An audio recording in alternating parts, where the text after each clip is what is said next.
GhanaTalks Breakfast Show, your morning companion.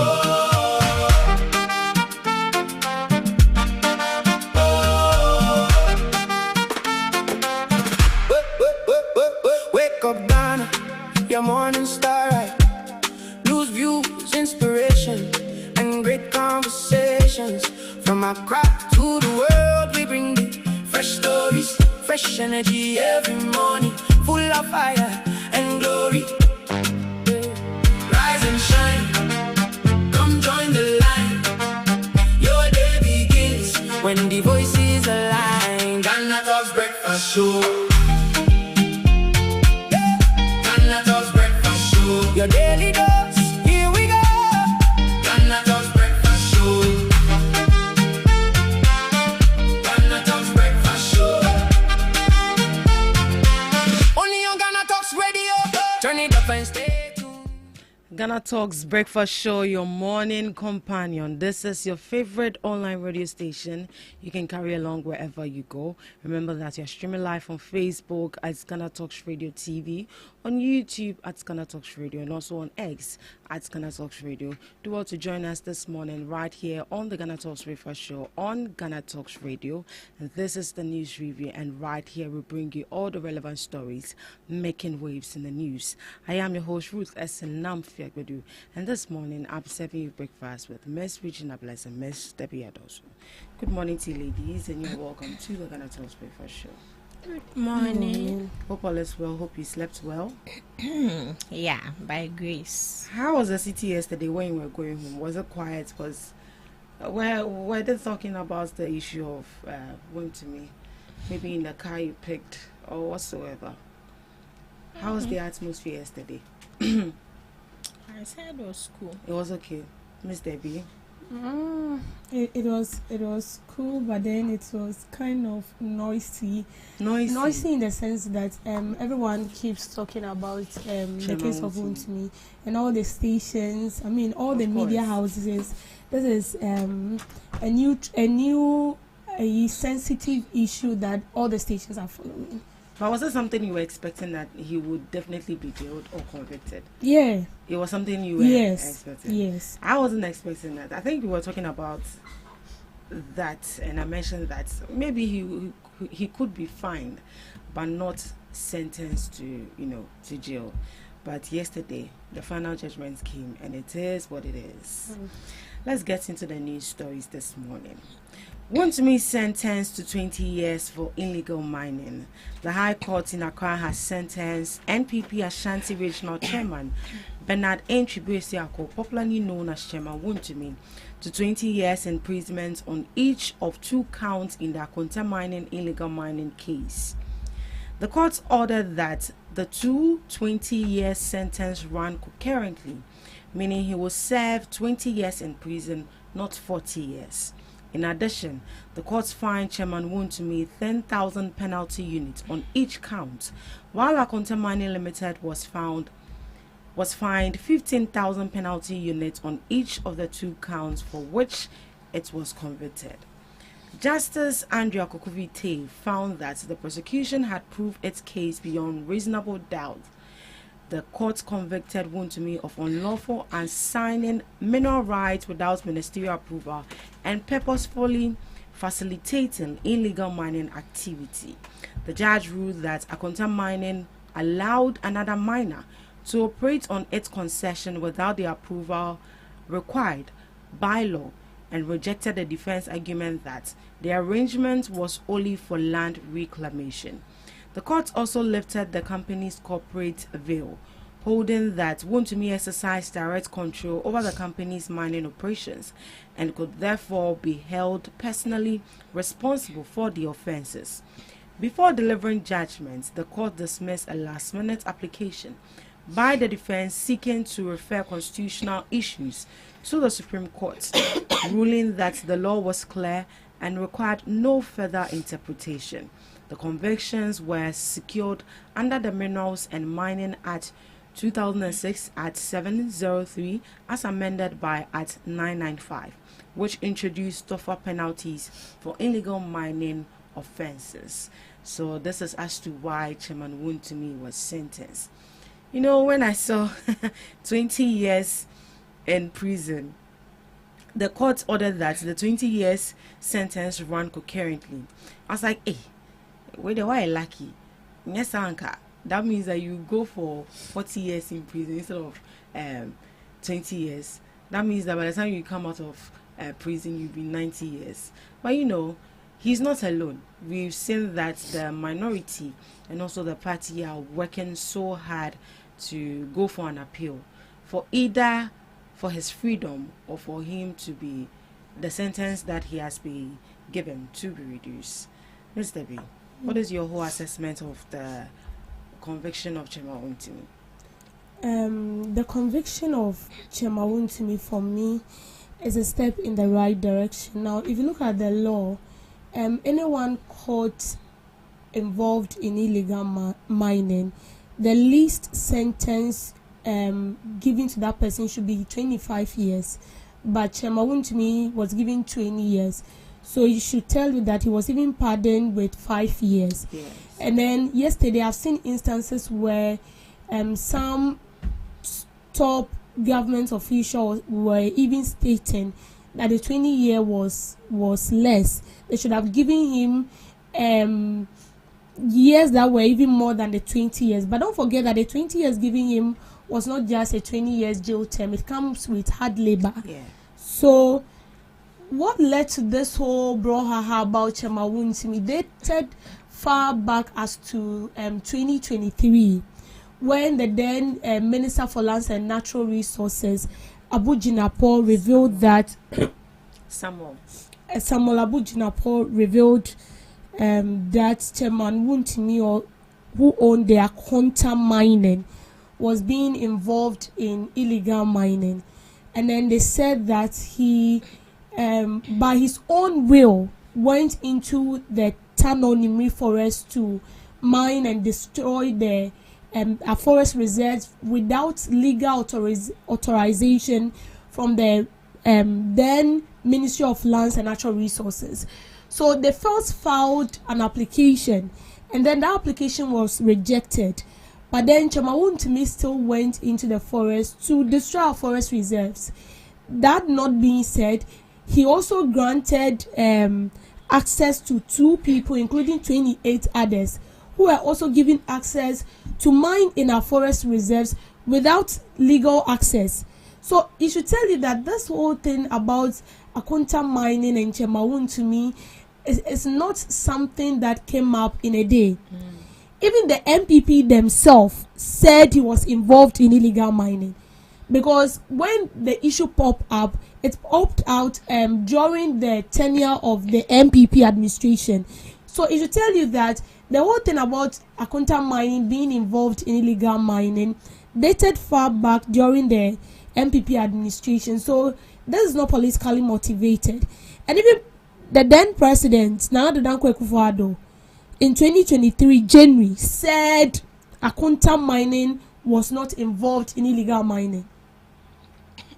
So I don't know whether they were trying to shield him because he was the financier of the party. That I can't tell.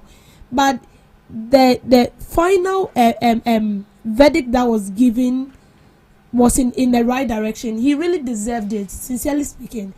And this clearly shows that, for me, the government is ready to arrest anyone who wants to be a threat when it comes to the fight against illegal mining. It would have been a different story if Chema Wuntimi was not being jailed and then he was granted bail. We will take this current administration as the same when it comes to the MPP.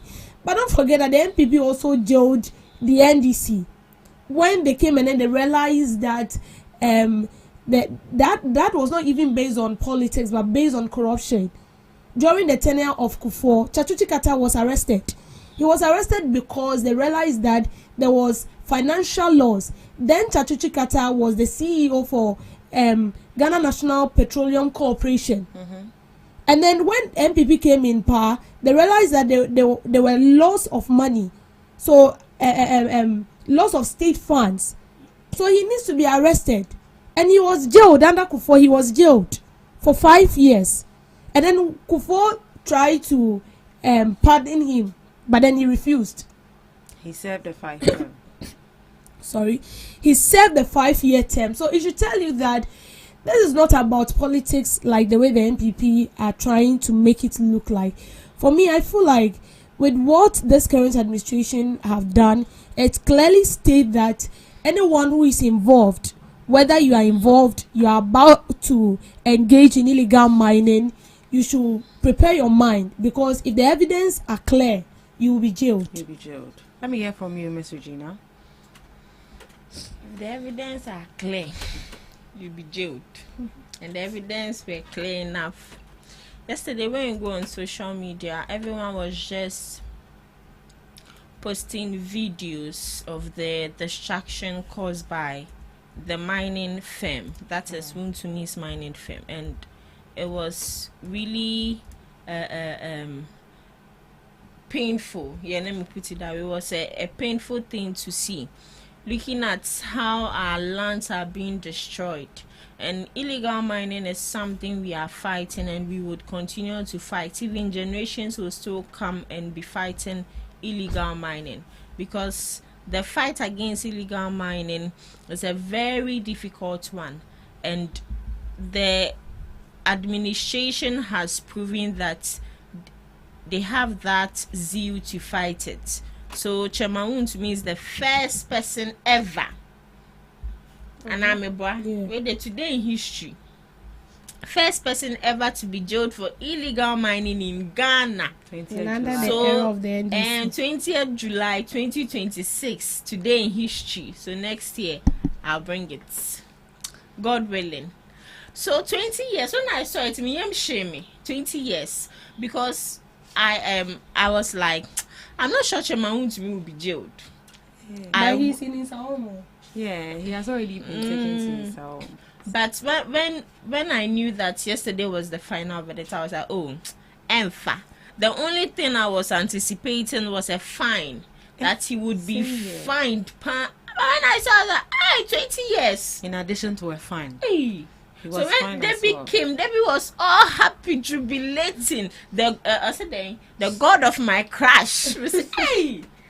And we were calculating, say we did 50, but now he's almost like 70. Oh yeah, he actually celebrated his 50th birthday recently. And then you're about 70 years. Pepe. Wow. It is sad, but we can't use sympathy to cloud the reasoning, the valid reason, or the valid points. What he did was wrong, and I'm very happy that they've used him as a deterrent to other people. And also, this should be a wake-up call to all the people, the kingpins financing this illegal mining. See, I always say that a delayed your friend is saying judgment, or a delayed crime doesn't mean that you will not be taken on. Even if it's 100 years and they get to find out that you were the one once financing illegal mining, you will still be arrested. I can't tell them that they should come out willingly and go and report themselves, because they will not do it. So NIMOS, the right officials who are fighting illegal mining, EPA, they should come together and make sure that they arrest all these people one by one. Now we've seen that they are really working, not really working, but at least I think this is one of the cases on oral. Yes.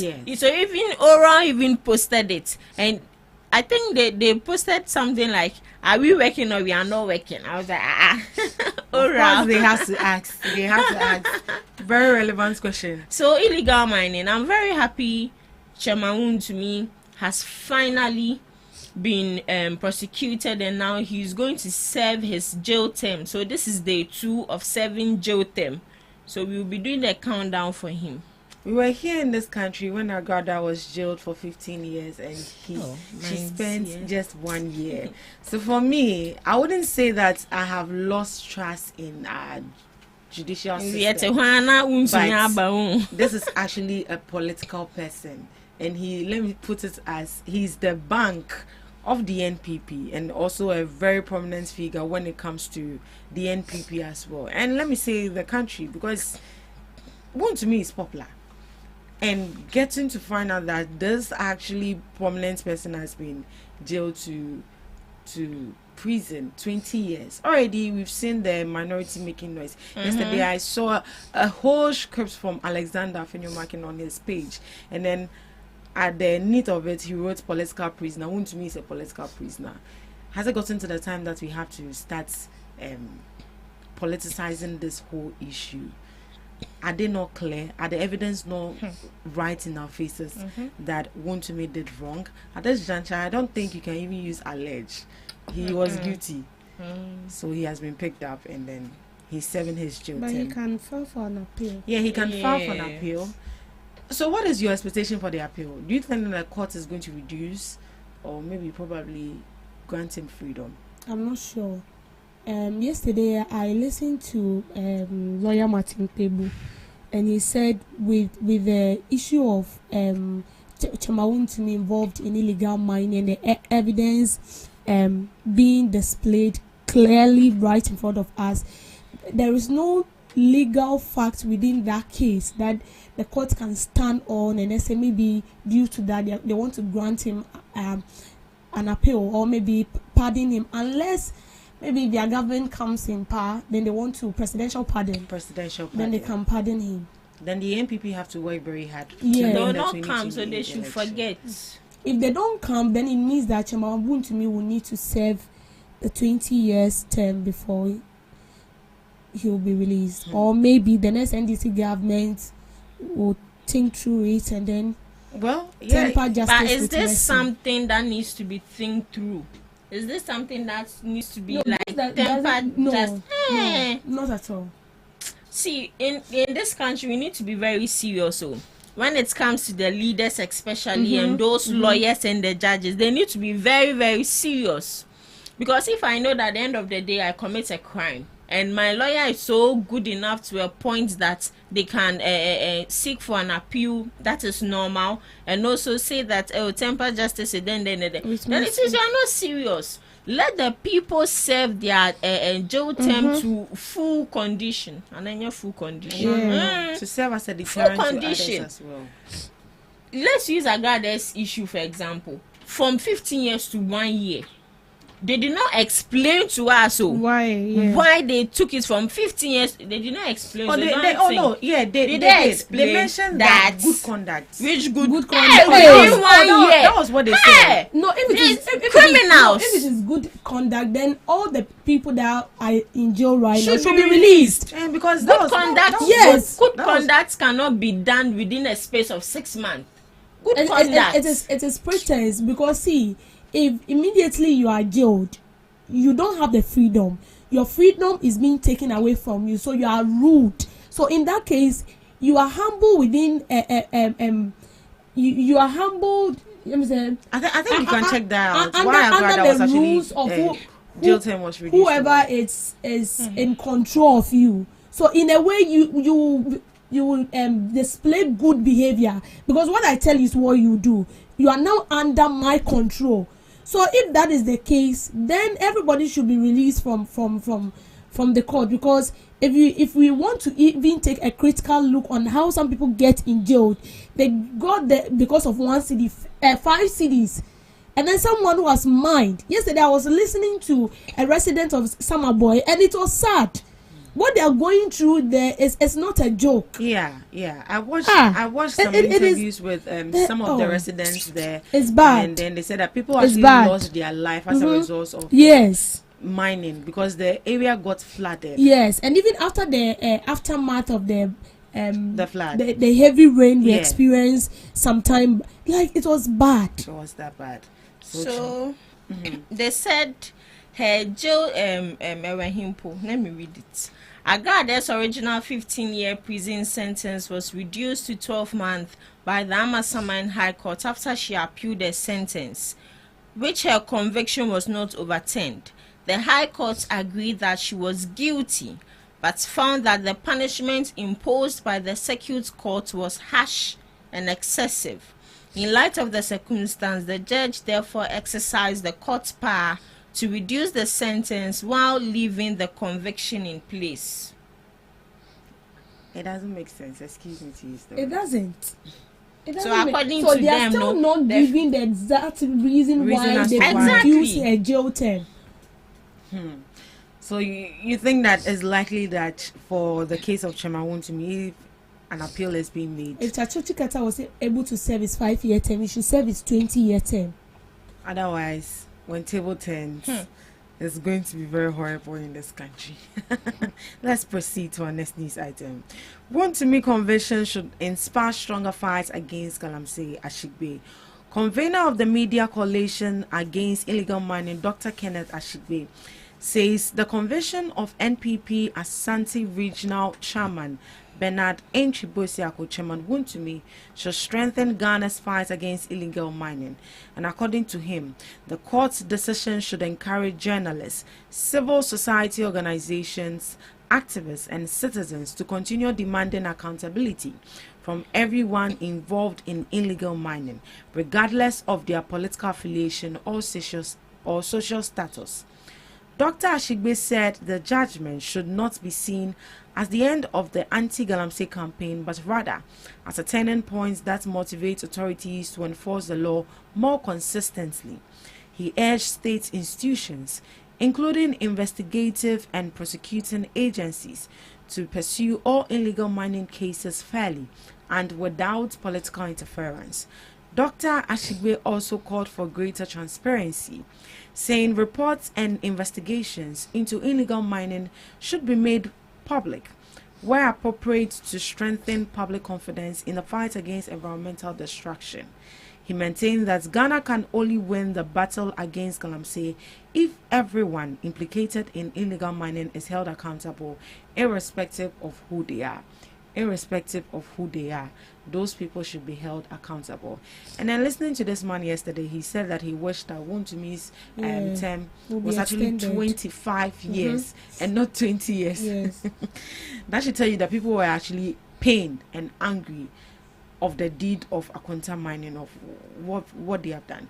But do you think that looking at the jail term that has been given to Chairman Wuntumi, and also the result of this whole Semabra case has actually brought, do you think that is actually going to deter the others from engaging in illegal mining? Ms. Regina? The arrest, eh? Yes. Anna. So say jail. So say jailing. To the people who really think it will deter them, because there's no way, if I'm a reasonable person and I really deal with logic, I mean, who said what I'm indulging in, my fellow colleague has been arrested. See the stress Chairman Wuntumi went through. Every Day he really went through stress. So if he had gone through that stress, there's no way I also want to go through that stress. See, I've never, God forbid, I've never had a court issue before. But when it comes to my normal personal life issues, sometimes it takes a big toll on me, to a point where you can even be bed and you be 10 on that. So just imagine having court case. Hey, then I'll commit suicide. God forbid, but I'll not get court case. So this should serve as a lesson to most of the people indulging in illegal mining. Those who think that now they have the capacity to be indulging in illegal mining, those who think now they have the authority to be challenging some of these security personnel, this should serve as a lesson to them. See, if they arrest any of these illegal miners, they themselves wouldn't even come out to expose the people financing it, because and automatically their mouth has been sealed. Hajia for real, when she was arrested in was it US? Abroche for romance scam. Yeah. She could have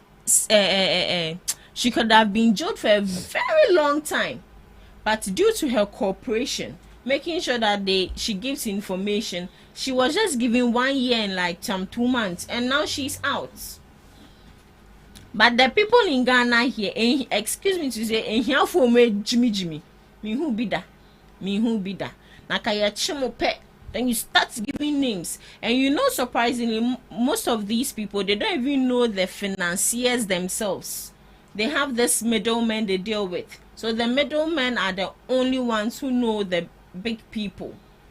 So this is a very huge tax for the 9 months, EPA and this security personnel to crack down on the big people financing the illegal mining. Either than that, we will just be cutting on top of the tree without uprooting it.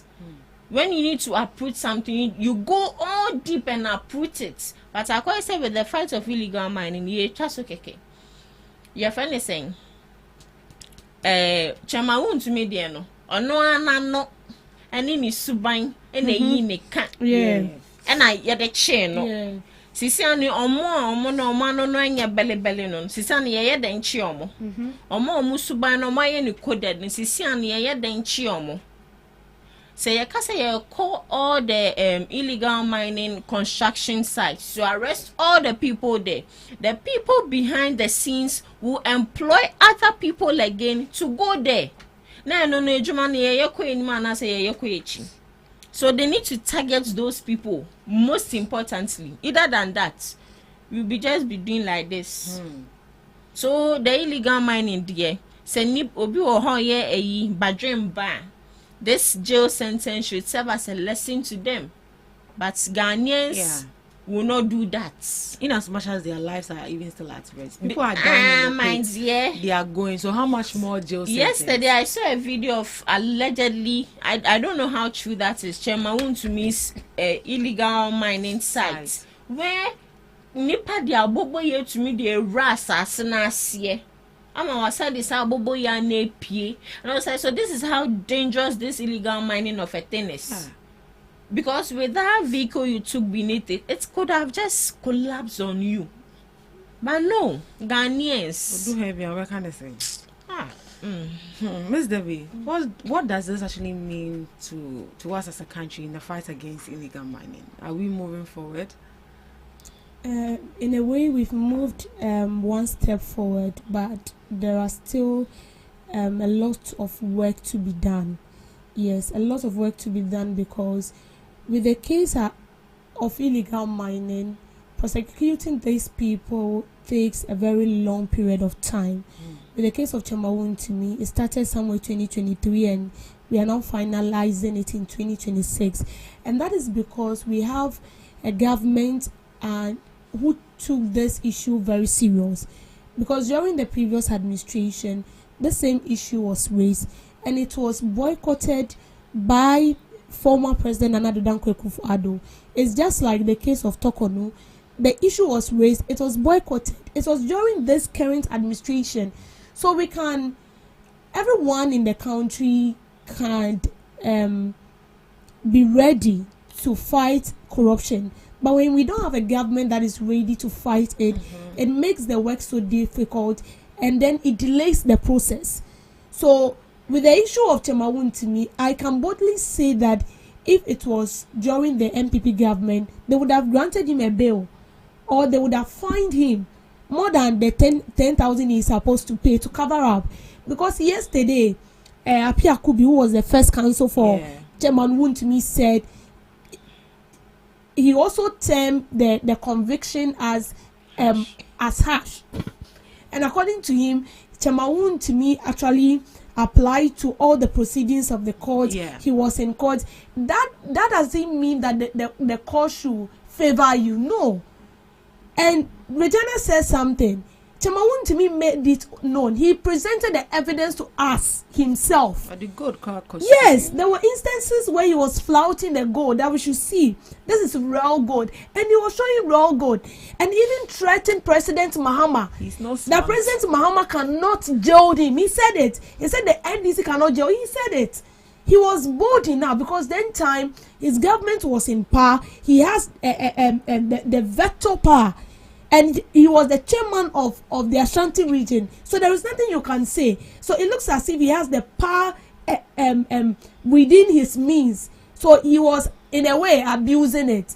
So they should also tell all politicians that the fact that your government is in power And the fact that you've been given the nod doesn't mean that you are going to hold that baton till the end of this world. There will definitely be a day where your government will be moved out of power.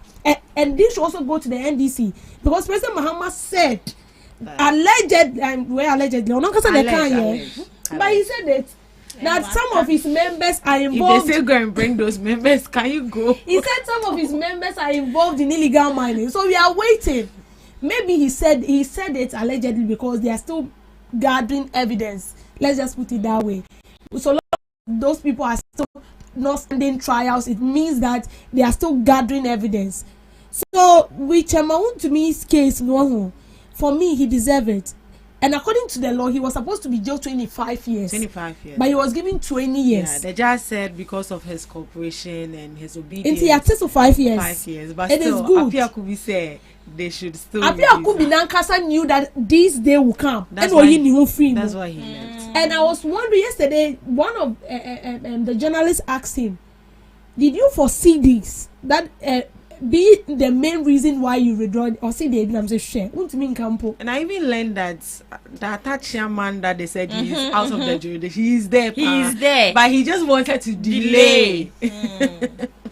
I mean, yesterday it came out that they've rejected another bid. Yes, because they he said he wasn't in the jurisdiction, so they should extend it to 22nd of July. But the court rejected. Yeah, the judge said that was incompetent. You were there when the date was slated that the judgment will be on 20th July. So why are you now bringing in a letter that you are praying to the court to delay the sentence? Anyways, yesterday on social media, and he was doing clacket.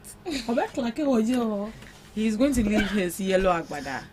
Oh, now obi asada ne ya owe yi on show white. Why is he saying? Why? Why? See, do you know that the funny thing is sometimes these people who are jailed drive themselves there and then they get jailed. Someone like Chachichi Kata drove himself there and he was jailed.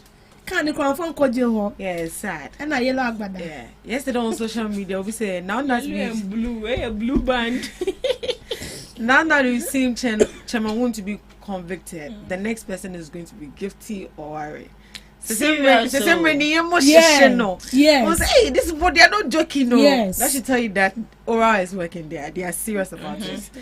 Now, away from Chemaun to me, government to build 50,000 houses for teachers. The Minister of Education, Haruna Idrisu, says the government's plans to build 50,000 housing units for teachers across the country to improve their living conditions and encourage more teachers to accept postings, especially in rural communities.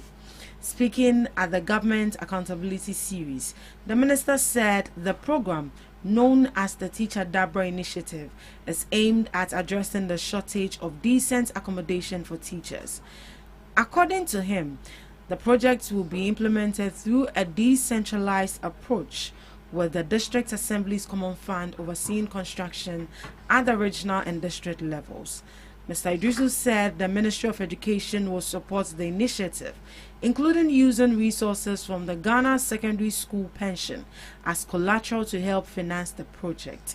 The minister also announced that government is close to introducing a 20% allowance for teachers who voluntarily accept postings to the rural areas as part of effort to improve teacher welfare and retain qualified educators in underserved communities.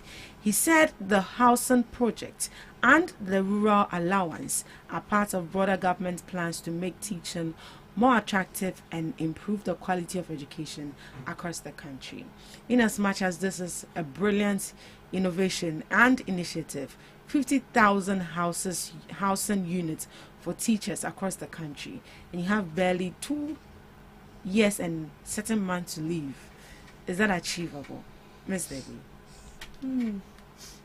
So, well, personally, when I saw that, I feel like it's a way to boost the morals of these teachers, because one of the issues one of the challenges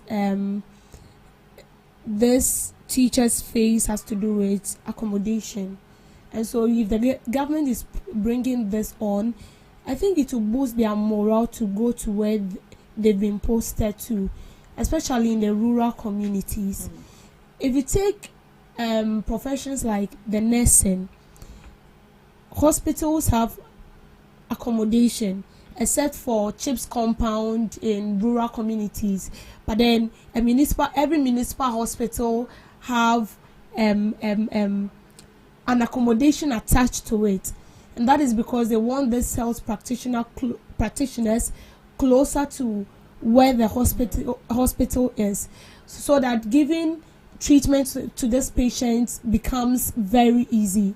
So for me, it's good, but my problem is, if this wouldn't be one of the things we've been hearing, if this wouldn't be left only on paper, and then it will manifest, then it will help. It will really help. Because if you listen to most of these teachers, if you listen to them talk, one of their main challenge has to do with accommodation. Imagine a teacher teaching at East Legon, and then he stays at Cape Coast. We have people in Cape Coast that are working in Accra. Kaswa is in Cape. So imagine someone is in Kaswa, and the person is working at East Legon. Central region it's in Central region. It's in Central region. So imagine someone in the Central region working in East Legon, which is in the Greater Accra region. Look at the transport. The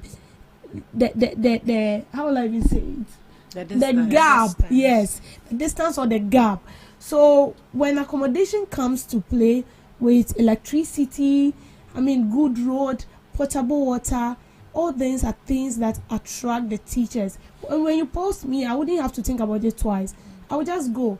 But in a case where when you post me, I have to be thinking about where to rent, how to get a place where there is potable water, how to get a place where the connection, like everything with electricity is on point, then I'm not sure I'll go. So with this, it's good, because if you listen to the Minister of Education speak, he said this is one of the concern of the president. So we just hope that 50 units, right? Yeah, 50,000. And I grow housing units. I just hope they will finish it before 2028. Message briefly. They can't. So why are they saying it? Well, maybe they would start, and the next administration that will come in power would barely will you see next administration's complete previous government works. That is something they really need to look into, because it is built with or started with taxpayers' money and not politicians' money. So they should put their pride and ego and, excuse me to say, nonsense behavior aside and start thinking this of money their of people. violence, wow. It's like me and you, we are in power. You've left, I'm there. You started something. You didn't start with your money.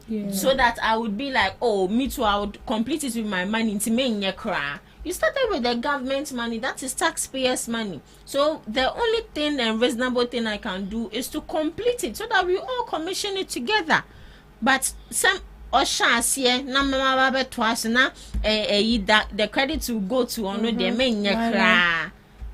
the leaders say they need to go and sanitize their brains. So you think that this is actually a good project that the government has brought on board, and also the 20% allowance to the teachers that will be posted in the rural areas. It's a good one, and we hope that this will encourage the teachers as well. Thank you so much for joining us on the News Review. Up next, we have Today in History with Miss Virginia Bless.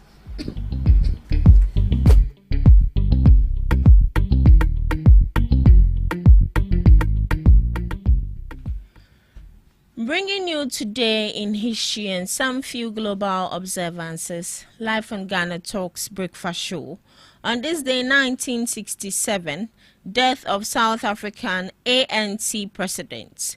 President General of the African National Congress and 1960 Nobel Peace Prize laureate died on July 21, 1967, after being brutally assaulted by apartheid police. Tsunami hits Alexandria, Egypt. Powerful earthquake off the coast of Greece causes a tsunami that devastates the city of Alexandria, Egypt. Although there were no measuring tools at the time, scientists now estimate that the quake was actually 2 tremors in succession, the largest of which is thought to have had a magnitude of 8.0. NASA's final space shuttle mission comes to an end. NASA's final space shuttle mission concluded on this day, 2011, when Space Shuttle Atlantis safely landed at the Kennedy Space Center in Florida. This historic touchdown ended the 30-year Space Shuttle program, marking a monumental transition in human space flights. To some few global observances, today is National Junk Food Day. It serves as a guilt-free cheat day to indulge in snacks and fast foods that are typically high in fat, sugar, salt, and calories, but low in nutritional value. Whether your guilty pleasure is sweet or salty, the day is meant to be fun, nostalgic trip back to your favorite childhood treat. So today is a day to eat all the junk food that adds no nutritional value to your health. Only today. Lastly, Black Women's Equal Pay Day. It marks how far into the current year a black woman must work to earn the same amount of money a white, non-Hispanic man earned the previous year. So today is Black Women's Equal Pay Day, fighting for equal rights for both genders. And that's all for today on Today in History and some global observances live on Ghana Talks Breakfast Show. Thank you so much, Miss Regina Bless, for Today in History and some global observances of the day. Up next, we have Debbie's Grill. Welcome to Debbie's Grill, where we talk about issues that matter to the state, void of politics, fear or favor. The opposition New Patriotic Party has rejected the High Court's conviction and 20-year prison sentence imposed on its Ashanti Regional Chair Bernard Entry Boesiakon, known as Chemawun to me, describing the judgment as fundamentally flawed and vowing to challenge it at the Court of Appeal. Addressing a press conference in Accra, the General Secretary of the party, Justin Frimpong Kodua, said although the New Patriotic Party respected the authority and independence of the judiciary, it strongly disagreed with the court decision and believed the conviction could not be sustained on the evidence presented during the trial. The High Court earlier on Monday sentenced Chemawun to 20 years imprisonment after finding him guilty in a case relating to illegal mining activity in Samaboy. Mr. Kodua said the Constitution guaranteed every citizen the right to challenge court decision through the appellate process, stressing that the party will pursue every legal avenue. The NPP General Secretary argued that the prosecution failed to establish essential elements of the offense for which Chemawun was convicted. According to him, it was common ground throughout the trial that the Ashanti Regional Chair had lawfully acquired his mineral concession. He maintained that the key issue before the court was whether the concession had been unlawfully assigned or transferred, insisting that no evidence was presented to prove such a transfer. He added that the prosecution failed to produce evidence demonstrating that Chemawun had assigned or transferred his mineral right.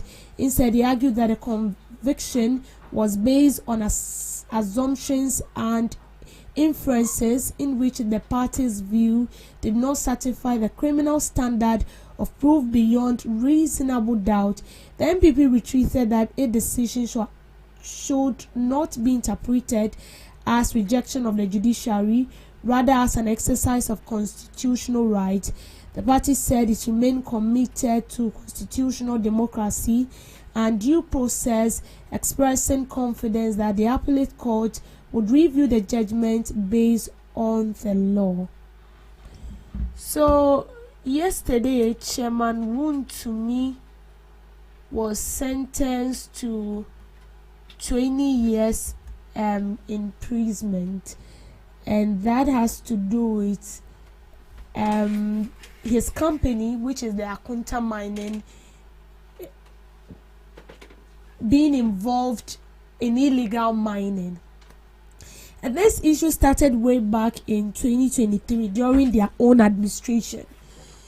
And the then Minister of Lands and Natural Resources, Samuel Abu-Jinapor, revealed that Chairman Wontumi, who owned the Akunta Mining, was engaging in illegal mining. But then the then president, Nana Akufo-Addo, debunked those claims. And then he said they were false. It was not true. But then yesterday, we had a good news. For me, it was a good news that Chairman Wontumi was being jailed 20 years. This is because the issue of illegal mining is not an issue that should be taken slightly. It's not an issue that we need to sip water and then go back to sleep. When we wake up, we talk about the issue, and then within a second, the issue dies out, and then the next minute we are on it. No. This is an issue that needs to be dealt with aggressiveness. That is because we've lost a lot of lives. Uncountable lives have been lost as a result of illegal mining. And if we want to mention by names people who lost their lives during this whole issue of illegal mining, it's a lot.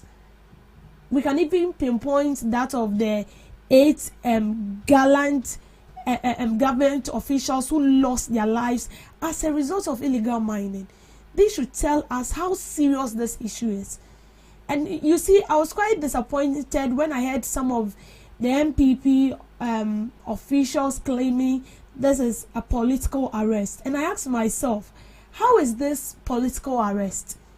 If we want to continue with this trend, it means we will not arrest anybody. And we kept saying that the people we see on ground mining in our forest reserves, they are not the people we need to arrest. The people we need to arrest are the financiers of this illegal miners on site. Because it is believed that this illegal miners is being financed by unknown forces. And those forces to me are no ghosts, they are humans. Those forces are government officials. There are cases where allegedly political leaders were being pinpointed that they were involved in illegal mining. And you see, this whole thing is trying to paint one picture. That sometimes politicians are being forced to show their own. That is because of the benefits they gain from these people. Because tell me why the then president Nana Akufo-Addo looked Ghanaians in the eyes and told us that Akunta Mining was not involved in illegal mining. Once the evidence were clear, does that mean that the then Minister of Lands and Natural Resources was a liar? Tell me why you will go into a forest to mine without authorization, to the extent that you give access to 2 people to mine, in addition of 28 others. So it looks as if, as at that time, Chairman Wontumi thought the country was under his care. We saw instances where he sat on a live show displaying raw gold. He said this is gold. And he even threatened that no one can arrest him. So it should tell you that he knew what he was doing. And I personally believe that even some of the MPP faithfuls knows that this was what he was doing. But because of the gain they were, milking, how they milk from him, or because of what they gain from him, they were shielding him. You see, the conviction of Chairman Wontumi yesterday came as a surprise to many. And that is because we've been in this country and we've seen instances where sometimes the evidences are clear that this person is involved in this act. But at the end of the day, the person is being granted a bail or the person is being fined, and then it ends there. And so this 20 years, for me, he deserves it. He deserved it because it will serve as a deterrent to others. We cannot continue losing lives. We cannot continue destroying our forest reserves. Go and see the site where Akunta mining has taken over the forest. Go and see, it has been destroyed. Yesterday I was seeing a video, a whole documentary that was made by Joy News, and it was an eyesore. It was an eyesore due to this same illegal mining.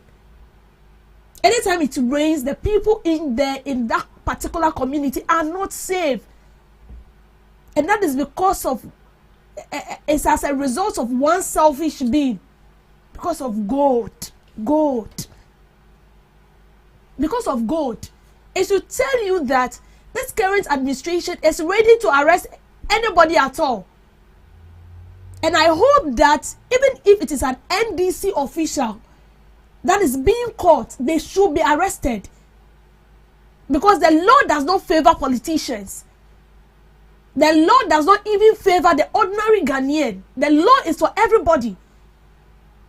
And if the law states that if you are being caught stealing, this should be the final judgment that should be given to you, whether you are supposed to serve a 20-year, whether you are supposed to serve 5 years, whether you are a politician, whether you are the son of the president, whoever you are, you need to serve it.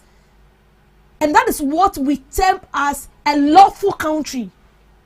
And that is what is being termed as a country in which the law is functional.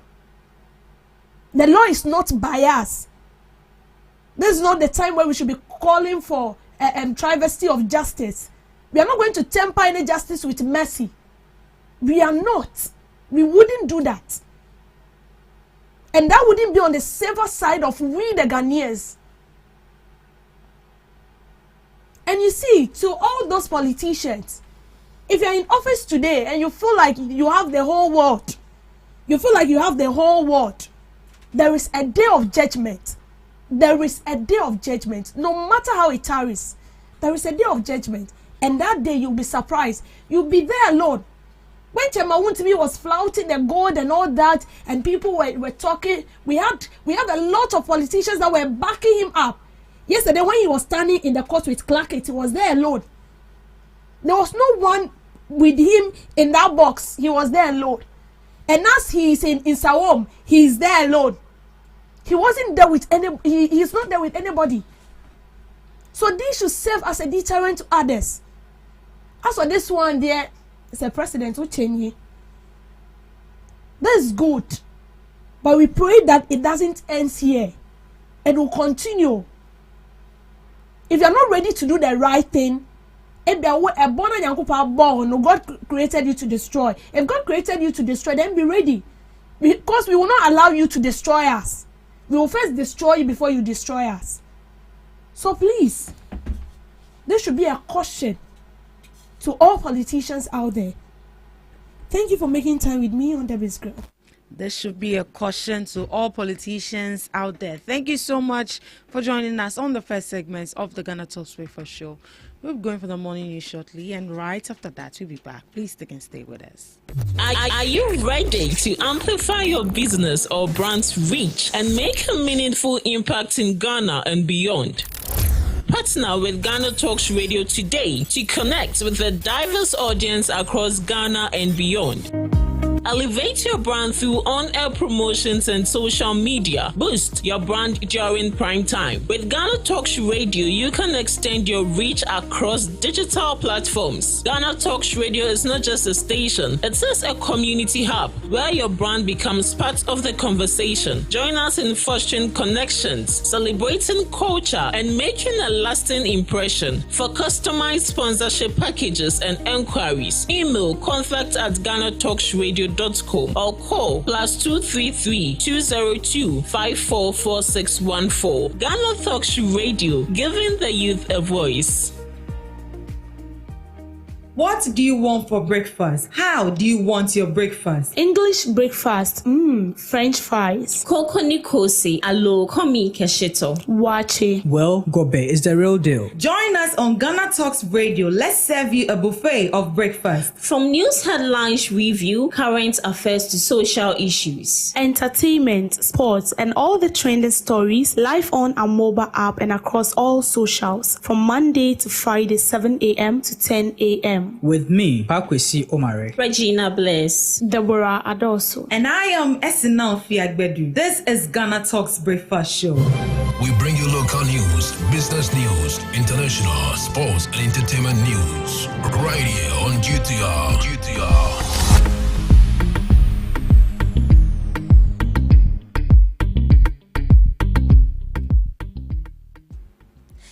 Hello, good morning, and welcome to the morning news update on Ghana Talks Radio. Coming up this morning, the New Patriotic Party's General Secretary, Justin Frimpong Kodji, accused government of selective justice in the fight against Galamsey. That comes as the Chamber of Mine welcomes Bernard Wontemi's sentence, calling for tougher punishments for illegal mining. In related news, legal practitioner Martin Kpebu also hails the conviction as a victory for accountability, tracing Galamsey claims back to 2022. The local government has also commended Accra Metropolitan Assembly for boosting revenue and investing in new sanitation equipment. In business, the Bank of Ghana has ended its gold board pre-financing arrangement. Stay with us for details on these stories and more coming up shortly.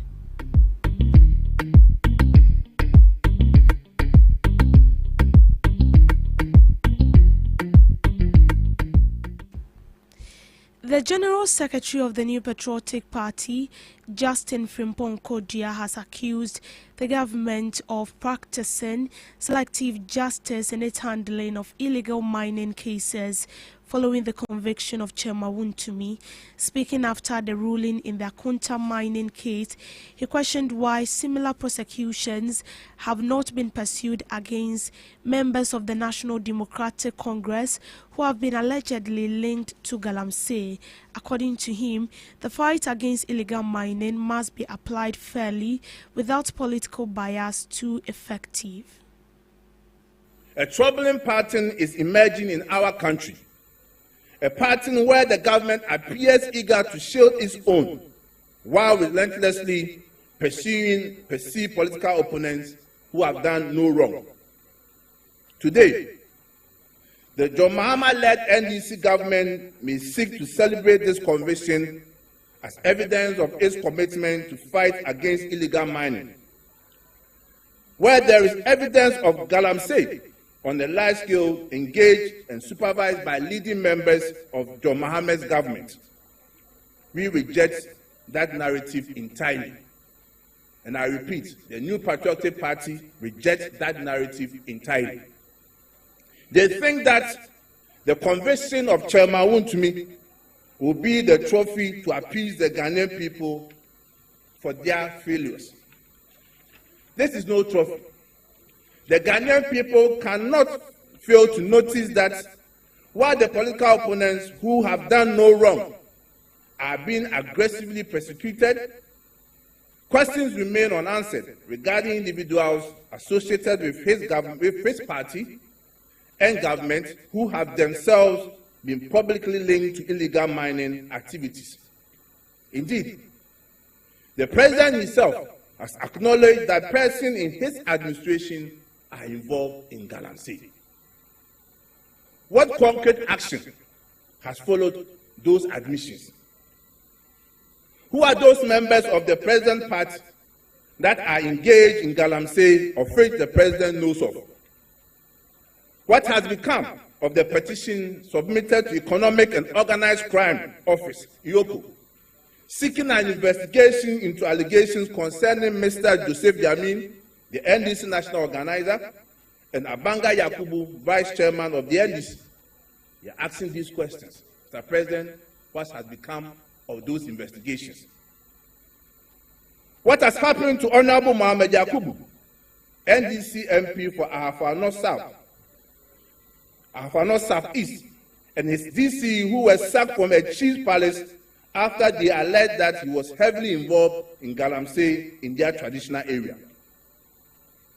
What happened to the NDC MP for Aworin, Honorable Oscar Ofori Labi, who was accused by the chiefs and the people of Aworin, as well as Ghana's coalition against Galamsey, for engaging in Galamsey?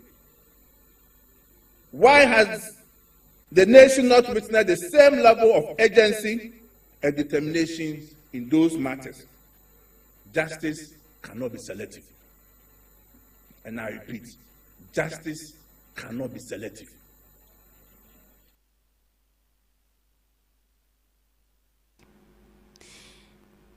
In related news, the Chief Executive Officer of the Ghana Chamber of Mine, King Ashigbe, has welcomed the 20-year prison sentence handed to Chema Wontumi. Speaking after the ruling, Ashigbe described the sentence as punitive but not severe to serve as strong deterrent against illegal mining.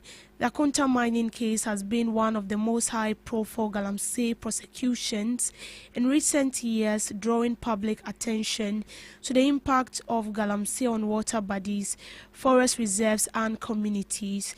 Chema Wontumi's conviction and sentencing have since sparked widespread reaction across political and civil society circles. I would wish that all kingpins that are involved in Galamsey, when we arrest them, we should give them the maximum 25 years and then the maximum fine, because the law permits, either a fine or the custodial sentence or both. And because of the enormity of the damage that these kingpins do to us, it is important that we exact the maximum sentence to serve as a deterrent. But again, is it punitive enough? Yes, this is not enough. But the question you ask is that where are the other politically exposed persons who are still marauding and parading corridors of power, who are involved in this illegality? What is happening to those who were named in the Professor Frimpong Boate's report? What has happened to the Attorney General's commissioning of IOCO to investigate two of those who are in this current government? There are several MCs, DCs, that mining is happening in the clear sites in their communities where they are not saying anything. Either they are complicit in it or they themselves are incompetent. And so we are hoping that this would serve as an impetus. Interestingly, just today, we were not even apprised our minds that this judgment was going to be given. The media, the Coalition Against Galamsey Ghana, had a press conference where we raised issues like this. In related development, private legal practitioner Martin Pebo has described the conviction of Chema Wontumi as a victory for the government and citizens who have long demanded accountability in the fight against Galamsey. Speaking on the ruling, Mr. Pebo links the allegations to illegal mining activities dated as far back as 2022. According to him, the latest conviction proves that calls for action are finally being addressed. The Akonta mining case has been one of the most closely watched Galamsey prosecutions, with civil society groups and legal experts calling for decisive action to protect forest reserves and mining communities. It's also good to quickly make clear that the reports and complaints against Chema Wontumi were said that a lot of them were even before the new government took over. So it's not only ORA that started this campaign. After that, the fight against Galamsey had taken us off in earnest to the extent that by October 2024, the Akufo-Addo regime saw that the spirit of the Ghanaian people was stronger than their attempt to mine in forests, etc. So they were beginning to give up and were even willing to repeal the LI 2462, etc. So if you go back into our history, you see that it's not this new administration that came and championed. Of course, they have taking the firm action and resulted in their conviction. But what I mean is that by the time this new government was coming, the Ghanaian people have already resolved that persons engaged in galamsey must be brought to book, no matter who. You can't, so for the record, our complaint against Wontumi, our complaint was as far back as 2022, sometime in October 2022. So that was more than 2 years before the Akufo-Addo administration came to an end. You see, and then since then they have been agitating that no mining in forest, no mining in forest, no mining in forest, no galamsey, etc. So let's remind ourselves that the Ghanaian people, TUC, etc. So it will not be seen as one person or one administration claiming victory. It's actually victory for this current administration and the Ghanaian people especially, because you see, things like that, it starts with the people. It's when the people step up and say, we want justice, and the cry is very loud, then it encourages the government to take action. So yes, we'll give JM's administration their due. Dr. Sremsai and the rest of the legal team, kudos, of course, to their boss, Dr. Ayene, well done. They've shown that character that is needed to bring things to book. Yes, we also congratulate the Ghanaian people because the thing started as a grassroots mobilization. As a fact, this fight against galamsey Bernard Adler who opened my eyes, because sometime around 2015, getting to 2016, then I'll tune into CTFM, then I'll hear every day Adler was on galamsey, every day galamsey, Adler, Bernard Adler on galamsey. Then the coalition against galamsey, etc. So you see, I'm tracing the footsteps of all the persons who have participated in this fight, so that we don't make it look like this fight just started with the filing of charges against Wontumi sometime in 2025. No, this is a fight that's actually the last fight, the modern one, started from somewhere around 2015. As I said, for me, so those days I'll tell Bernard, I'll send him a message that, hey, Bernard, this is your fight, you have to get up, take, your place of pride, because at a point when the media coalition came in, I thought Bernard had been, eclipsed more or less, etc. I remember those days, saying that he started this fight, so he should take center stage. But of course, he allowed others to come in, and today it has blossomed into a national fight.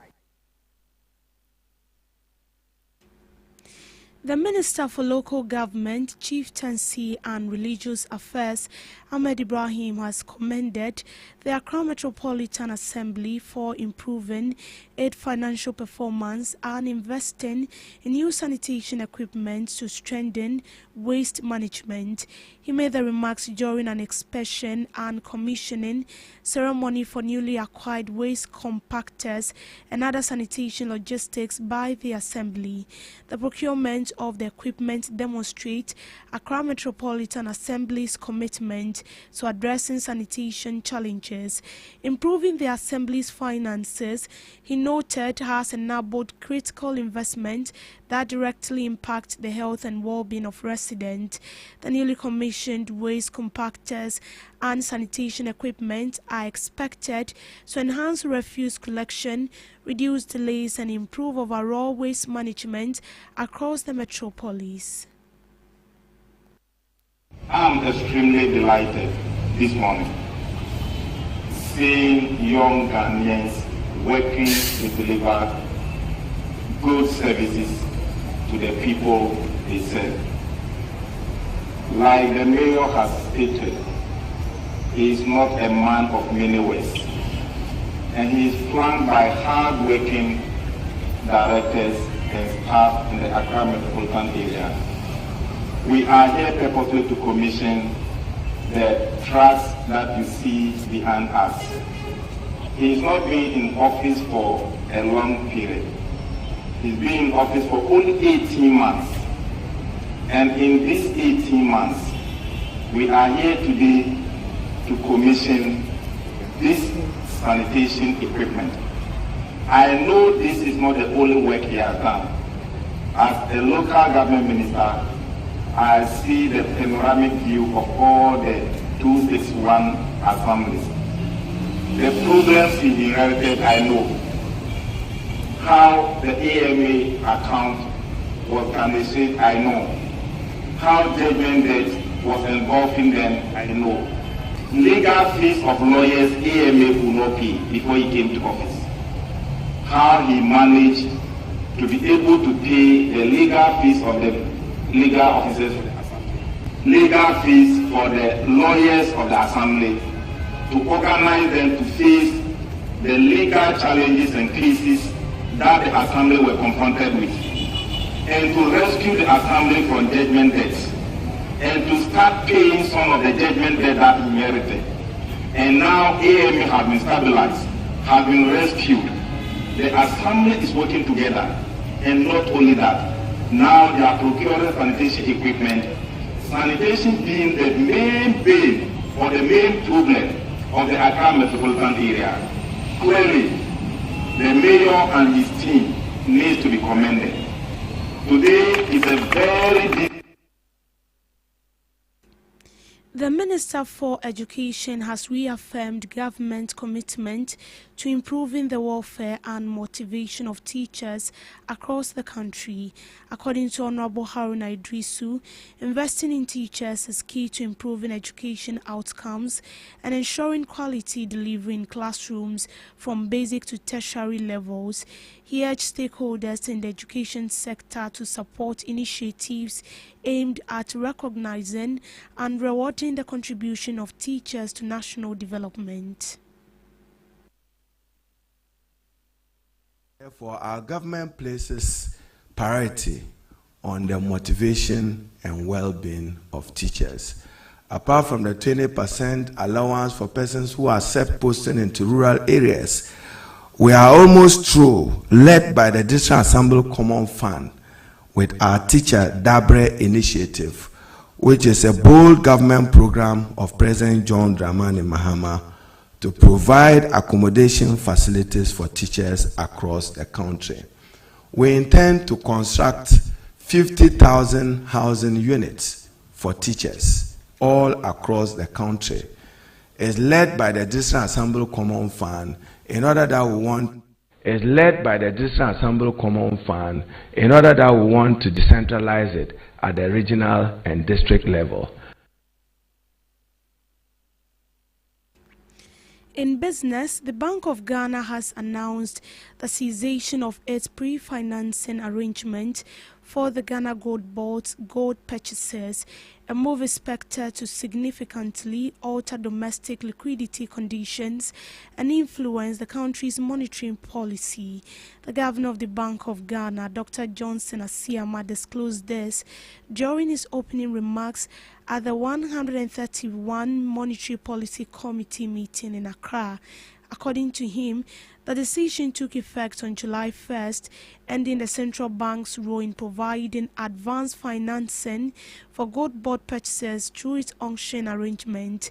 The governor explained that the Monetary Policy Committee will assess how the move has affected liquidity conditions, monetary policy transmission, and broader macroeconomic outcomes as it deliberates on the appropriate policy stance. The decision comes at a time when the Bank of Ghana is also reviewing the effectiveness of recent monetary policy measures, including the introduction of a uniform 20% cash reserve ratio for banks across the country. He noted that the changing composition of domestic liquidity will be one of the key issues guiding discussions at the Monetary Policy Committee meeting, particularly as private sector credit continues to expand rapidly. He revealed that real private sector credit has surged to 34.1% compared to a contraction of 4.5% during the same period last year. The central bank is seeking to strengthen its liquidity management while maintaining macroeconomic stability amid rising global uncertainties, including renewed volatility in international oil markets. The Monetary Policy Committee's deliberations over the coming days are expected to provide further insight into how banks intend to manage liquidity in the absence of the gold board pre-financing arrangement and its implication for inflation, credit growth, and exchange rate stability. To sports, Ghana Premier League side Bibiani Gold Stars has appointed Petros Karos as head coach of the club ahead of the 2026-2027 campaign. The Greek coach takes over the head coach role from Fritz Smith, who led Gold Stars to finish second in the GPL last season, despite taking over the role halfway through the immediate past campaign. 37-year-old Kokaros has served assistant manager of South Sudan national men's football team in his career. He has served in a head coaching role at Sporting Club Villa Jogo and Pacific Heroes, with both clubs competing in the Uganda top flight. After winning the 2024-2025 title under Frimpong Manso, Gold Stars sacked him early into the 2025-2026 season, with the club struggling to replicate a top form from the previous campaign. Smith got Bibiani back on track to mount a serious title challenges that had Gold Stars lost the league title to Mediama SC.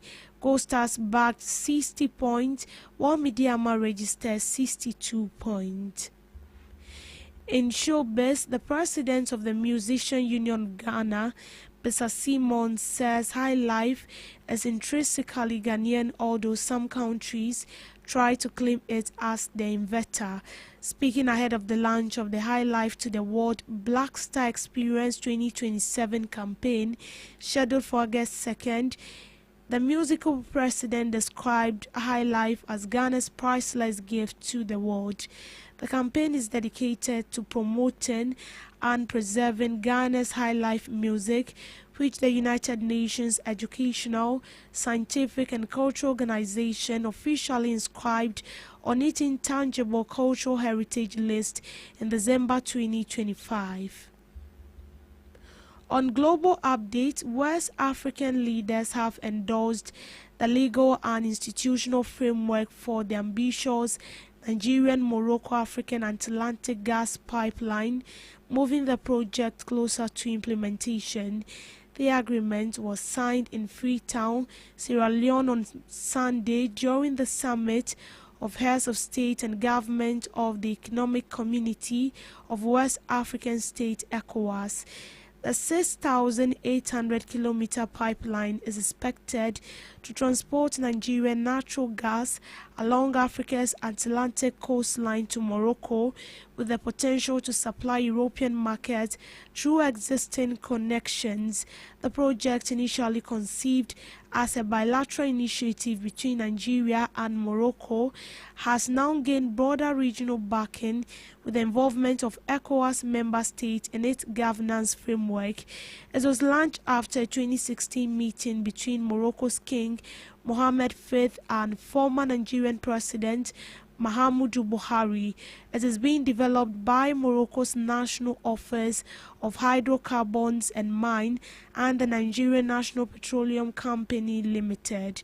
Moroccan officials says the pipeline reflects King Mohammed V's vision of a more integrated and energy-secure Africa built around shared infrastructure and regional cooperation.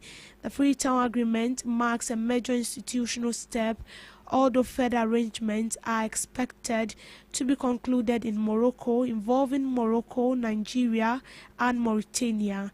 Mauritania, like Morocco, is not an ECOWAS member, but remains a key country along the proposed route.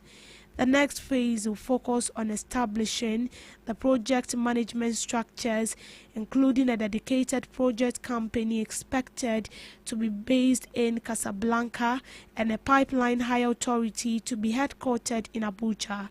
These bodies will oversee operational, regulatory, and financial issues while coordinating with participating government, energy companies, investors, and international financial institutions.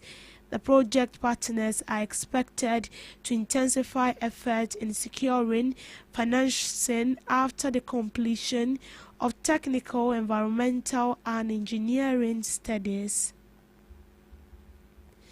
If completed, the African Atlantic gas pipeline will pass through 13 African countries before connecting to Morocco's existing Maghreb-Europe gas pipeline network. The pipeline is projected to transport about 30 billion cubic meters of natural gas annually. Up to 15 billion cubic meters could be supplied to Morocco and European market, while the remaining volumes would support energy needs in participating West African countries. The estimated cost of the project is about $25 billion, with construction expected to begin once financing and regulatory arrangements are finalized. Beyond gas transportation, the project is being positioned as a regional development corridor that could improve electricity generation. Several countries across the proposed route continue to face energy challenges, including power shortages and high production costs. Supporters believe the pipeline could encourage the development of domestic gas resources, create jobs, and deepen economic cooperation among participating countries. For Europe, the project could provide an additional source of natural gas as countries seek to diversify energy supplies amid global geopolitical uncertainty. However, officials involved in the project says its primary focus remains improving energy access and supporting economic development within Africa. The Nigerian-Morocco partnership remains at the heart of the project, combining Nigeria's position as one of Africa's leading gas producers with Morocco's strategic location and infrastructure capabilities. The Freetown endorsement signals a shift from a mainly bilateral initiative into a broader African integration project. The next major challenge will be turning political support into concrete financing, construction and long-term operation of what could become one of Africa's largest energy infrastructure projects. And that's a wrap on the morning news update. Thank you so much for making time with us. Do want to log on to www.GhanaTalksRadio.com for more news stories. I am Deborah Adoso. Do have a good morning.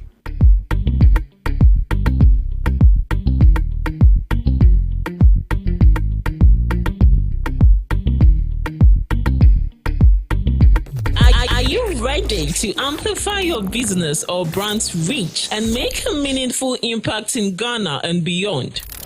Partner with Ghana Talks Radio today to connect with a diverse audience across Ghana and beyond.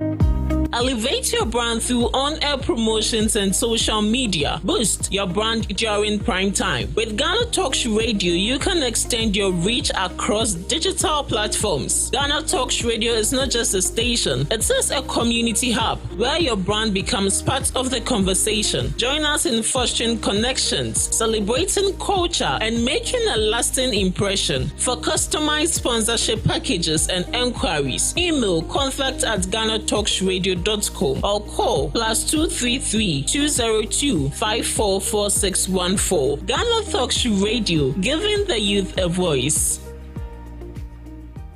What do you want for breakfast? How do you want your breakfast? English breakfast, French fries. Koko Nikosi, alo komi keshito. Wache. Well, Gobe is the real deal. Join us on Ghana Talks Radio. Let's serve you a buffet of breakfast. From news headlines review, current affairs to social issues. Entertainment, sports, and all the trending stories live on our mobile app and across all socials from Monday to Friday, 7 a.m. to 10 a.m. With me, Pakwesi Omare. Regina Bless. Deborah Adoso. And I am Esinal Fiagbedu. This is Ghana Talks Breakfast Show. This is Ghana Talks Breakfast Show, your morning companion.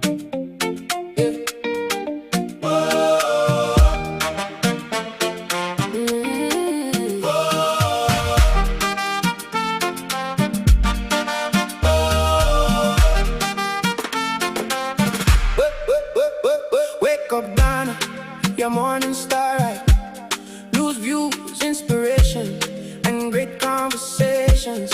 From Accra to the world, we bring it fresh This is Ghana Talks Breakfast Show, your morning companion. Full of fire and glory. Ghana Talks Radio.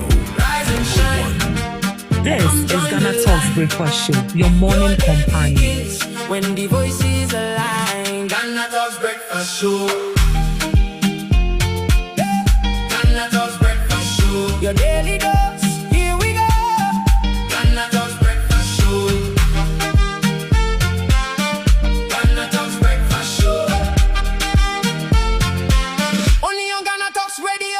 Turn it up and stay tuned for the talk that moves you and keeps your heart in tune. This is Ghana Talks Breakfast Show, your morning companion. Welcome back from the morning news. I believe you enjoyed every bit of it, right from Miss Debbie. This is your favorite online radio station. We are streaming live on Facebook at Ghana Talks Radio TV, on YouTube at Ghana Talks Radio, and also on X at Ghana Talks Radio. Do well to join us this morning on the morning show as we serve you breakfast. I'm still the host, Ruth Esenam Fegbedu. Joined right here in the studios with me is the knowledgeable Miss Debbie Adoso and Miss Regina Bless. And this morning we'll be looking at some interesting news headlines before we have our guests joining us for the second segment of the show. Good morning to you, ladies. You're welcome once again. Good morning. Yeah, this morning we are going to be serving them breakfast. They said they were not satisfied with the breakfast we gave to them earlier this morning. So we are back. This morning we gave them just cocoa. And so we are back to add the kosi to it. And I'm no. Right, so it's been a lot on the issue of Chema to me. When you tune into every radio station, every media house is actually talking about it. It's actually a heated conversation going on right there at any media house you actually tune into as to whether the judgment was fair or not. But this morning, you've heard that Chema Wuntumi was arrested and he has been convicted and sentenced to 20 years in jail. But do you know why he has been jailed for 20 years? Do you know? So this morning we are going to be getting into the issue. We'll read to you. We'll deliberate on it as to why he was sentenced to 20 years in prison. Then I'm going to have my ladies deliberate and, bring out their opinion on what they think about the conviction. So let's get into it. Why Wuntumi was sentenced to 20 years?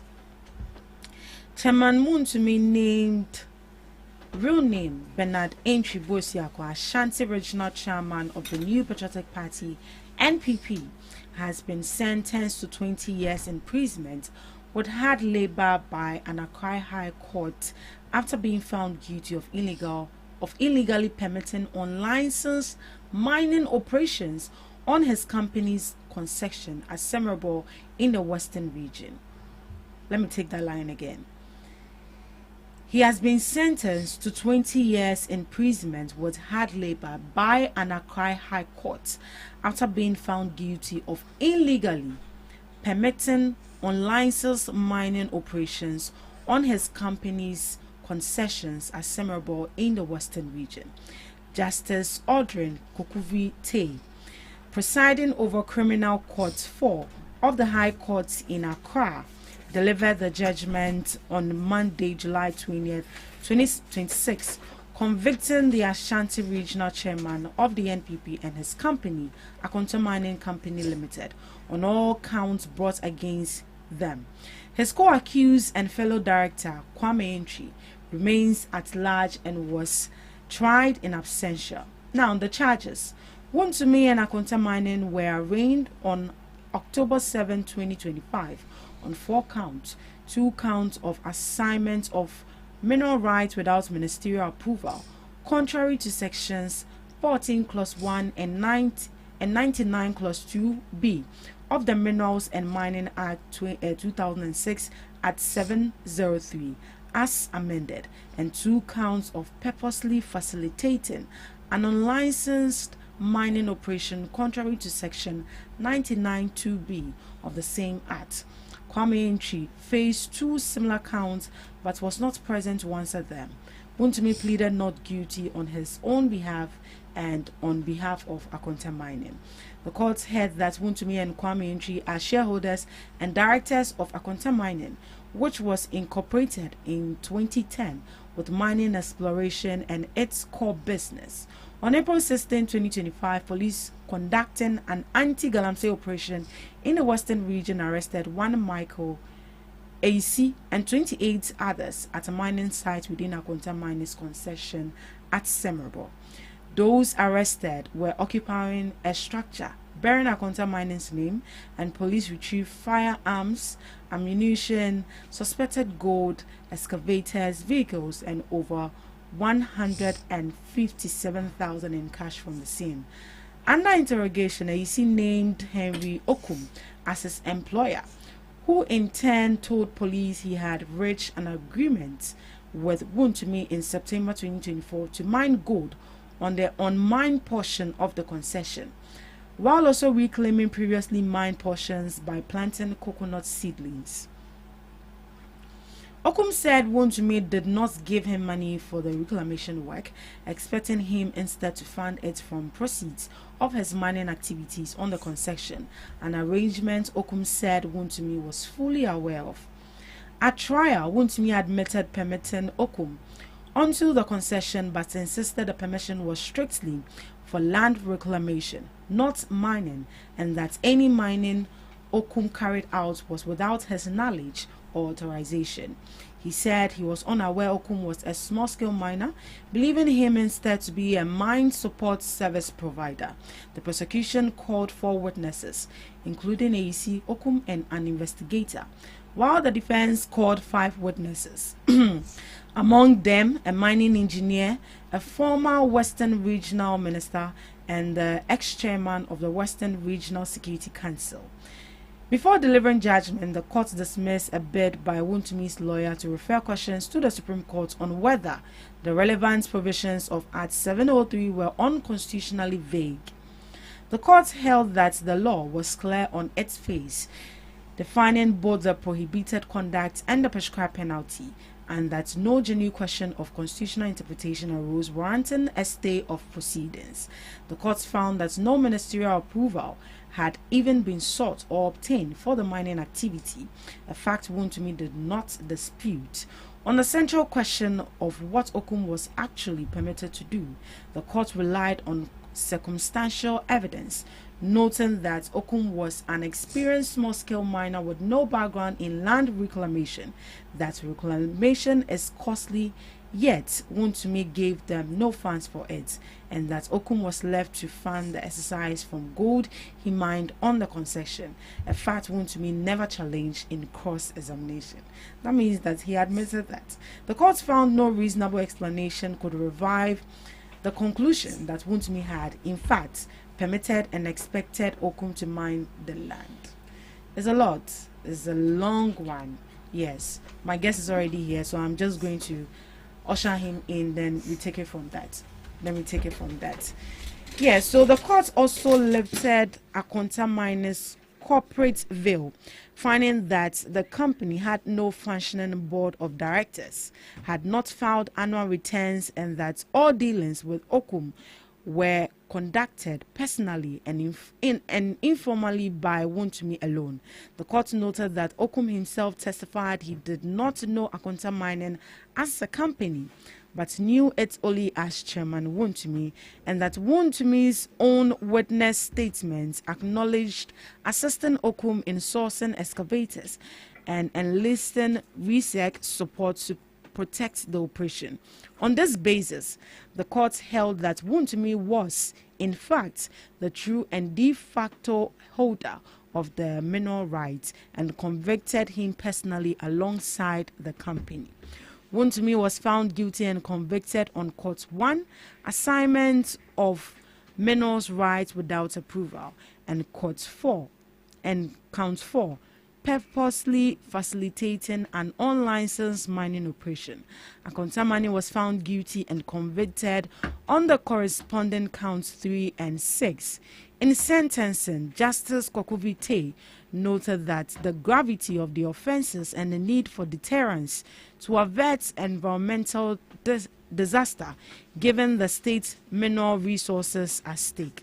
Taking into account that both accused were first-time offenders, the court sentenced Wontumi to 20 years imprisonment with hard labor on count 1 and a further 20 years imprisonment with hard labor on count 4, along with fines of 10,000 penalty units on each count, in default of which he is to serve 3 years in hard labor. The sentences were ordered to run concurrently. Akonta Mining, as a corporate entity, was fined 15,000 penalty units each on counts 3 and 6. The court further ordered that all items retrieved from the concession, including the excavators, vehicles, and cars seized during the April 2025 raid, be forfeited to the state in accordance with Section 9 of Act 703 as amended. The Republic was represented by Deputy Attorney General Dr. Justice Shrimsai, alongside AC Denta Yanka, Priscilla Latte, and Natalia Koko Hamod. Wontumi and Akonta Mining were represented by Samuel Atachia. So this is why Wontumi has been sentenced to 20 years in prison with hard labor and some amount of money also fined. Joining me in the studios right there, we have the NDC communications team member, Mr. Samuel Okai. Good morning to you, Mr. Okai, and you are welcome to the GhanaTalks Breakfast Show. Good morning. How are you too? I'm doing great. Hope all is well with you. Oh, everything is fine by the grace of God. How are you feeling this morning? Oh, I'm feeling okay. I'm feeling normal. Okay. Just as usual.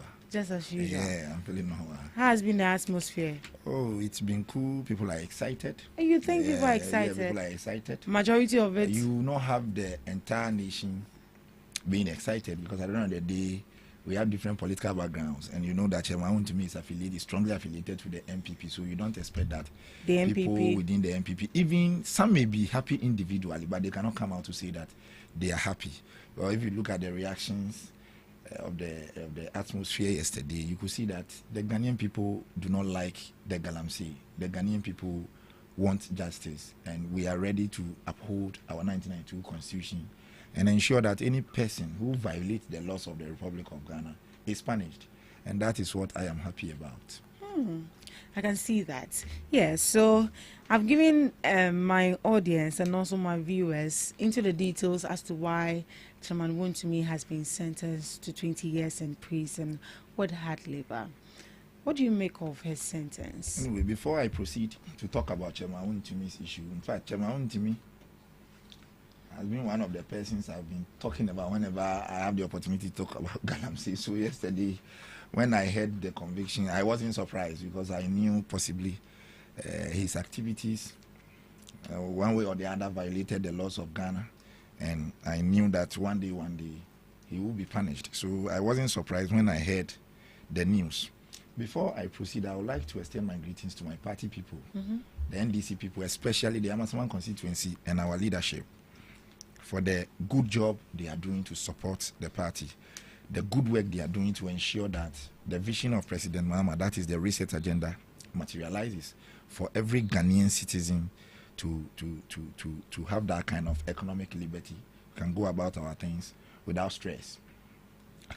You see, Chairman Wontumi's conviction, to many, it is a surprise something, but to me, it is not anything surprising. But why are people surprised? Is it that they are not aware of what is happening? You see, we live in a country where, in most instances, people ignore the laws, people ignore the principles, and think about the political figures.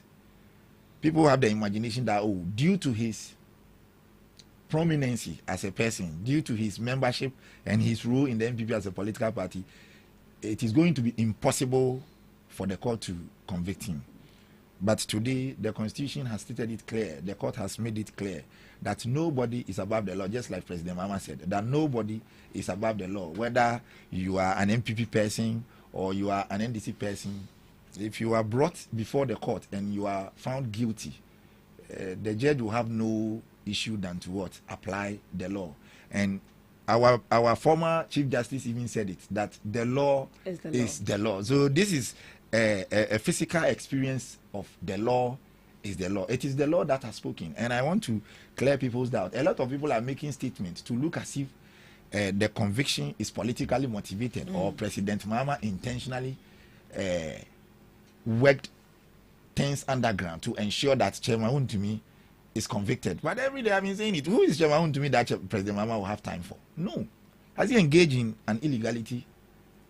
Has he done something that goes against the laws of the Republic of Ghana? If yes, then why is it that after his conviction, people will think that his conviction was politically motivated? When you do that, you are not thinking deep. You are thinking shallow. So that is my opinion, my overview over Chairman Wontumi's conviction. But you see, one thing that we have to do is to commend the current administration. We should commend the current government for ensuring that at the end of the day, justice has been served. This justice is in the interest of the state. And like I told you, if you observe the atmosphere very well yesterday, you could see that everybody is one way or the other happy. Not because they are not happy because Chairman Wontumi has been jailed, but they are happy because somebody who engaged in galamsey. You know, every day I've been saying that today, if we are talking about the economic indicators, we need to include illegal mining because of the negative implications illegal mining has brought to our society, our environment. So today, when you're talking about Ghana's economic indicators, you have to talk about illegal mining. So yesterday, reading that, you could see that the Ghanaian people are happy. Not because Chairman Wontumi has been convicted. That is far from the truth. But they are happy because at the end of the day, someone has been convicted because of illegal mining. Now, let us look at the beautiful aspect of the thing. This issue was not started by NDC administration. That is why I said nobody should assume or nobody should sit somewhere and try to propagate or churn out lies for people to believe or people to assume that the conviction was motivated by NDC or President Mahama, just as people are trying to do today. I have seen people trying to organize a press conference just to address the public and tell them that it was motivated by the NDC, but that is false. This process started way back in 2022. 30th September 2022, if you could remember. Yeah, and who started it? The then Lance Minister came out to say that Akunta Mining was engaged in illegal mining. So that means, well, he was ready to went further. his own Yes, person. and even went further to call the Forestry Commission to take action. The Akunta Mining is mining internal forest without authorization. So the Forestry Commission should what? Should act. What we need to ask ourselves is, was any investigation conducted? Were we giving any report as to whether the minister's claims are true or false? The media, were they able to go into that matter to establish the fact that, look, indeed, Akunta Mining is engaged in illegal mining? Now, 2023 January, the president came out to say that Akunta Mining is not engaged in any form of illegal mining anywhere in Ghana. Up to date, as to whether what the minister said was true or what the president said was true, we never heard anything about it. It was everything was silent. And the president cleared Akunta Mining. And I don't know the president's interest in Akunta Mining. You see, one thing we should always remember is that we should be able to separate companies from individuals.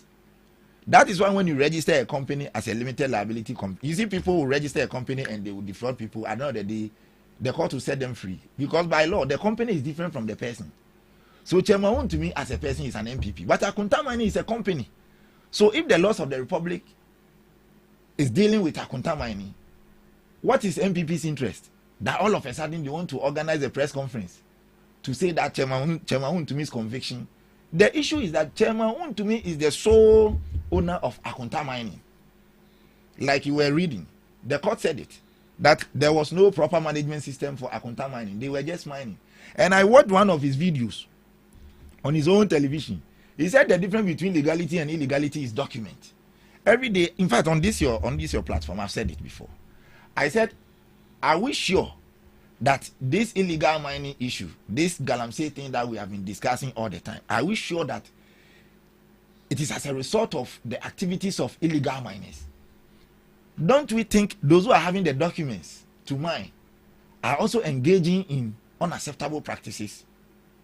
I've been asking that question every day. Because if Chairman Wontumi can come out to say that, oh, what is the difference between legality and illegality is document, then it means, provided me, Sami, sitting here, I'm able to go through the processes, secure a license, a mining license, then automatically I can what? I can mine. Without me necessarily going through checks to ensure that if I have what it takes, the capacity, the equipment to mine responsibly in such a way that I will not cause harm to the what? To the environment. So at the end of the day, provided you have the document, you can just go and what? And mine. Without taking the practices of the said company into what? Into consideration. Look at what happened in Summer Boy. And this same Summer Boy is the concession for reason why Chairman Wontumi has been what? Has been convicted. Right. So I want to get this clearly. Is Chairman Wontumi being sentenced to jail because he was caught mining, or because he gave the authority to someone to mine without ministerial approval? Now, when we say illegality, something that does not conform with the law. Yeah. As to whether he gave authority to somebody to mine or he mined irresponsibly, provided he has violated a law which is in connection to illegal mining, he must be convicted. In fact, we are not supposed to be talking about the reason why he has been convicted that much, because we know that Akunta mining was taken to court because of illegal what? You think mining. You think it's not necessary? Akunta mining was taken to court because of illegal mining, and any form of illegal mining is illegal mining. Whether you give people authorization without a proper procedure being followed or not, it is a form of what? Illegal mining. Whether you extended your concession without proper authorization or approval, it is a form of what? Illegal mining. So at the end of the day, the idea should be Chairman Wontumi engaged in illegal mining activities and he's been what? Convicted.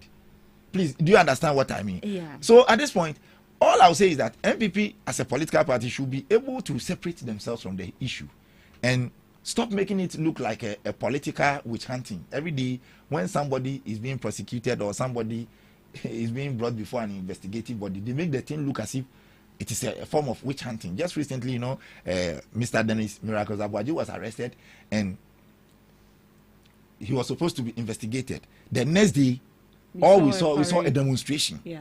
But ask yourself, is that the country we claim we are coming to rule? Is that the country that we claim President Mama is destroying? So we are coming to take over power and ensure that everything goes in the right direction.